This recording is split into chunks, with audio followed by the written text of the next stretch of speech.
qasamtu billah fawatu amri ilallah masyaallah la quwwata illa billah. Allahumma sholli wa sallim ala sayyidina Muhammadin al-fatih lima ukhliqa wal khatim lima sabaq wal nasiril haqqi bil haqqi wal hadi ila siratikal mustaqim. Sallallahu alaihi haqqa qadrihi wa miqdaril azim.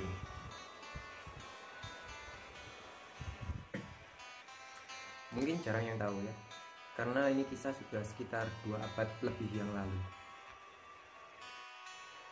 Kisah 2 abad yang lalu itu ada letusan Gunung Tambora yang heboh. Puncak letusannya 10-15 April.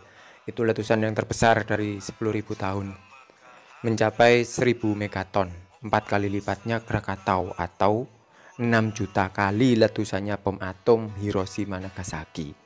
Letusannya terdengar sampai 2.500 atau 2.600-an kilometer. Itu sampai terdengar dari Sulawesi, Sumatera, bahkan yang jaraknya itu sangat jauh itu tadi. Hingga karenanya dunia itu mengenang tahun 1816.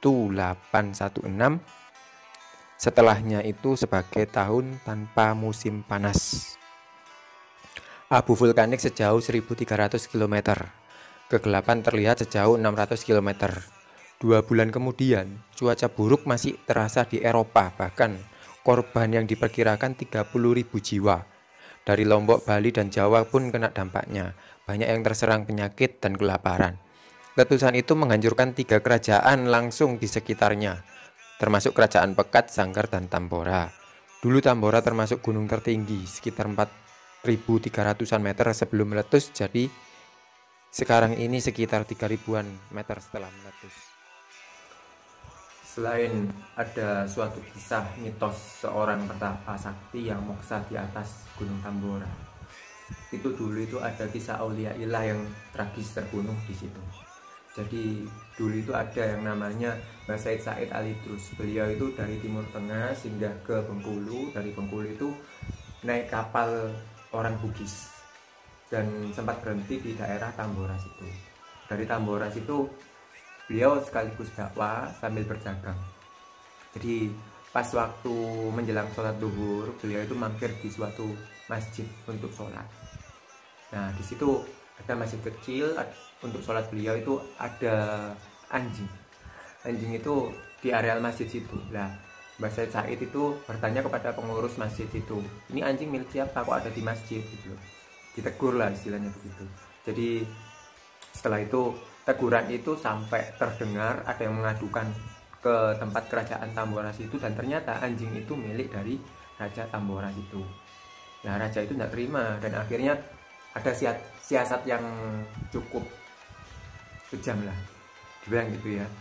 Jadi sang raja itu membuat siasat perjamuan untuk makan-makan. Jadi Said Said itu diundang untuk perjamuan tersebut.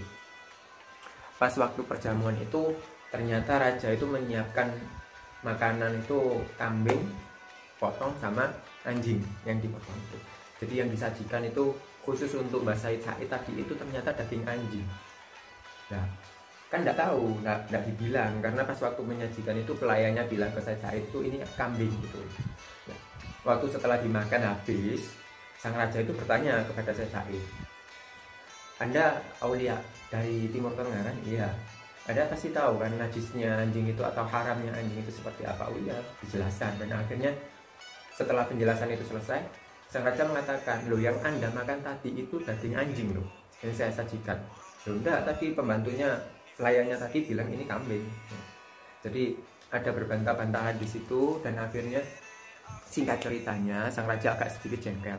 Sang raja menjadi jengkel. Nah, dari kejengkelan raja tersebut memerintahkan untuk pasukannya itu menyergap Syekh Said. Syekh Said itu disergap, dibawa ke atas Gunung Tambora. Sampai di atas Gunung Tambora itu, Syekh Said dibunuh oleh prajurit tersebut. Setelah membunuh Syekh Said tadi, prajurit itu kan mau kembali ke kerajaan. Sebelum kembali ke kerajaan tadi itu, sempat melihat darah yang berceceran dari Syekh Said yang dibunuh tadi itu menyala, membara, dan akhirnya gunung meletus Tambora itu. Di sini tuh ada sedikit pesan. Saya ingat dengan kata-kata Bu Roiro, siapa yang memusuhi waliku, maka aku umumkan perang padanya. Itu hadis dari Imam Bukhari. Nah, di situ kan istilahnya saya mengingat sesuatu, kalau bisa jangan sampai menyakiti atau bahkan memusuhi para aulia ilah atau waliullah.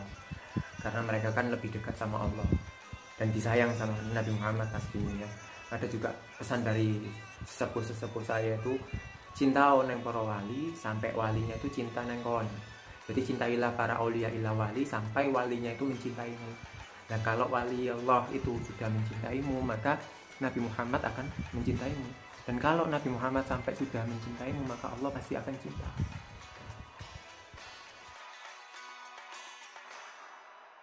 Ya Arhamar Rahimin, Ya Arhamar Rahimin.